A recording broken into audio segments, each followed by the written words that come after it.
2019년을 끝으로 경찰 야구단이 사라지며 프로야구 선수들의 유일한 대체 복무 수단이 된 상무 야구단. 병역 특혜를 얻을 기회도 전만큼 많지 않다 보니 상무 합격은 경력 단절 없이 선수 생활을 이어갈 수 있는 매우 소중한 기회가 됐어요. 이제 1군 주전으로 활약한 선수들의 상무 입대도 적잖게 찾아볼 수 있습니다. 그래서 상무 입대 및 전역 일정은 팬들과 구단이 손꼽아 기다릴 정도로 꽤 의미 있는 전력 변화 요소로 작용하죠. 이번 시즌에는 순위 경쟁이 막 달아오르기 시작할 6월 10일에 15명의 선수가 상무에 입대하고 올스타 브레이크가 갓 끝난 7월 15일에 14명의 선수가 구단으로 복귀합니다. 오늘 영상에서는 어떤 선수들이 떠나고 또 돌아오는지 저와 함께 알아보시죠. 기아에는 전역 입대 선수 모두 없다는 점 미리 말씀드리면서 그럼 바로 가시죠. 가장 먼저 LG 트윈스에서는 이재원이 떠나고 임준영과 이영빈이 돌아옵니다. 원래 2022 시즌 이후 입대 예정이었으나 감독의 요청으로 한 시즌 더 팀과 함께 했고 동시에 아시안게임까지 노렸던 이재원은 여기저기 반복되는 부상과 함께 성적이 크게 나빠지면서 사실상 한 시즌을 날렸습니다. 심지어 한국 시리즈 엔트리에도 못 들어서 정식 우승 반지도 못 받았어요. 올 시즌에도 아직 1군 출장이 없으니 군 문제 해결이 시급한 상황입니다. 2019년 2차 8라운드에 지명받은 저투수 임준영은 1군에서 9차례 선발 등판했었으니까 기억하시는 팬분들이 있을 것 같아요. 2022년에는 포심 평균 구속이 140km를 못 넘겼는데 상무에서 149까지 찍었다는 소식이 있어요. 다만 상무에서 2군을 씹어먹고 복귀한 저투수 이상형이 너무 기대 이하의 성적을 남겨서 상무 성적 안 믿는다는 LG 팬분들도 있는데 이상형은 여전히 피지컬 대비 구속이 너무 낮죠. 임준영이 1군에서도 해당 구속을 유지할 수 있으면 저한 불펜 더 나아가서는 선발에도 도전할 수 있습니다. 2021년 2차 1라운드 내야수 이영빈은 지명 당시부터 오지환의 후계자로 손꼽힐 정도로 기대치가 높았던 자원이었습니다. 올해를 앞두고 손가락 혹은 팔꿈치에 수술을 받았다는 소식이 전해졌는데 개막 일정에는 정상적으로 복귀한 걸로 보입니다. 작년 상무에서는 외야수로 주로 출장하다가 내야수인 박민, 구본혁이 전역하면서 심우준과 키스톤 콤비를 이루는 이루수로 나옵니다. 야구를 중학생 때 시작했는데 1라운드 지명을 받을 정도로 타고난 신체 능력과 성장 속도를 갖춘 선수라 어디든 포지션 보장 받고 쭉 키우면 보는 맛이 있을 거라고 생각합니다.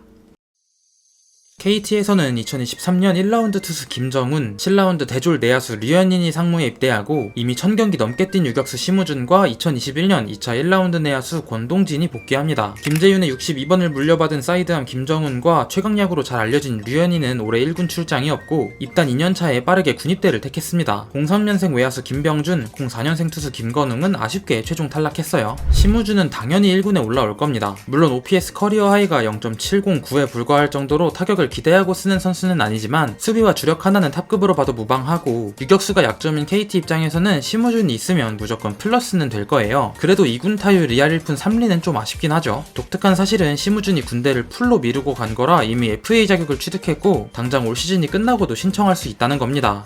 KT가 직전감 내야수로 생각하고 뽑은 대졸 권동진은 기회도 많지 않았던 데다가 그마저도 큰 인상을 남기지 못하면서 심우준과 함께 상무에 입대했었어요. 그러나 상무에서도 OPS 0.659에 그쳤고 올해엔 한 경기도 출장하지 못하고 있다 보니 전망이 그리 밝지는 못합니다. 그래도 부상이 아니라면 1군에서 기회 정도는 받을 것 같아요.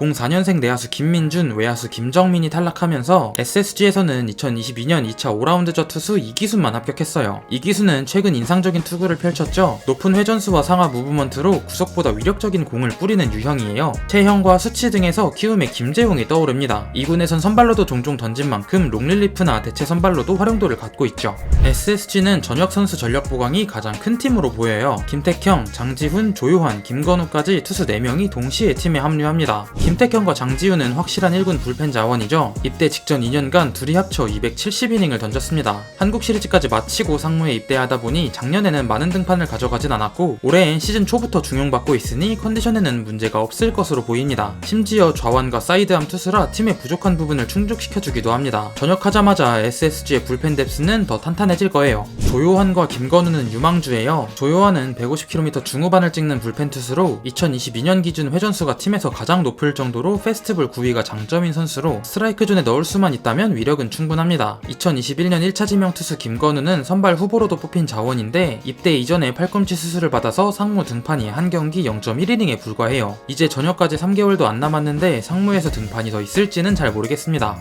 김태구, 배상우, 이현우가 모두 최종에서 탈락하면서 NC에는 입대 선수 없이 전역 자원만 있습니다. 2020년 1차 우완 투수 김태경, 2022년 2차 2라운드 사이드암 박동수가 돌아오죠. 김태경은 2022년 1군에서 선발도 돌았을 정도로 NC가 기대를 크게 두고 있는 투수로 22년 기준으로는 하드잇 억제 능력이 수준급이라 맞춰잡는 유형으로 이닝을 소화할 수 있습니다. 높은 릴리스 포인트에서 최대 5개의 구종을 섞었어요. 다만 시속 140을 넘지 못했던 페스티벌 평균 구속은 더 향상된다면 물론 좋겠죠. 박동수는 9위를 앞세운 사이드암 불펜이에요. 대졸 투수기에 육성 기대치가 아주 높지는 않아도 전역 후 1군에서 추격조 역할을 할 것으로 예상돼요. 반대로 두산에는 전역 선수 없이 입대 자원만 있습니다. 최강야구 1기 멤버 포수 윤준호와 22년 2라운드 저투수 이원재가 상무에 입대해요. 양의지라는 압도적 주전 포수가 있는 두산에서 백업 포수 자리를 노렸던 윤준호는 2군에서도 장타를 생산하지 못하면서 아직까지 1군 출장 경험이 아예 없습니다. 이원재는 작년 대체 선발로 1군 한 경기를 던진 투수로 지난해 퓨처스 후반기 45이닝 5자책점 인상적인 성적을 남겼습니다. 187cm의 좋은 피지컬에 부드러운 투구폼이 장점이라 상무에서 스태미너를 더 길러 온다면 좌완 선발 자원으로 좋은 역할을 할 수 있겠습니다. 이번 입대 예정자 중 가장 유명한 타자, 롯데에선 한동희가 마침내 상무에 입대합니다. 2022년 OPS 0.817, 조정득점 생산력 120.9로 아시안게임 3루수 1순위로 뽑혔으나 발사각을 높이려다 시즌 전체를 말아먹으면서 유일했던 군면제 기회를 놓쳐버렸고 상무 입대까지 2달도 안 남겨두고 있습니다. 한동희와 함께 투수 이진아, 이태현도 상무로 떠나요. 둘 다 2023 신인 드래프트에서 뽑힌 투수들로 1군에서 모습을 보였던 기대주들입니다. 전역자로는 외야수 추재현이 있습니다. 전병우, 차재용을 내주고 키움에서 트레이드해온 선수로 21시즌 300타석 나와서 나름의 성과가 있었기에 아시안게임 차출 가능성까지 대두됐는데 오히려 페이스가 크게 떨어지면서 성적도 기대 이하로 쳐졌고 상무에 입대하게 됐습니다. 22년 2군에서도 위력적이었던 만큼 상무 성적은 충분히 좋았어요. 그 덕에 메이저리그 팀들과 경기를 치르는 팀 코리아의 팀 동료 조세진과 뽑힌 바 있죠. 삼진보다 볼넷이 많고 2루타를 많이 만드는 전형적인 탈 2군급의 모습을 보여준 만큼 전역 후에는 확실한 주전이 없는 롯데 외야에서 자신의 자리를 위해 경쟁할 겁니다.